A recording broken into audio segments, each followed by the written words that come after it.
परिटिए केही बाट बणा होई मो अगणारे आसीची ओल्हे परिटिए केही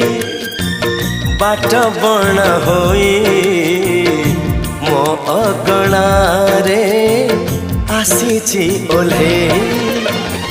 लक्ष फगुण रे कबरी सजेई प्रीति श्रावण रे दौची भिजेई भाभी तो नथिली जहा जाइची पाई परिटिए केही बाट बणा होई मो अगणारे आसीची ओल्हे।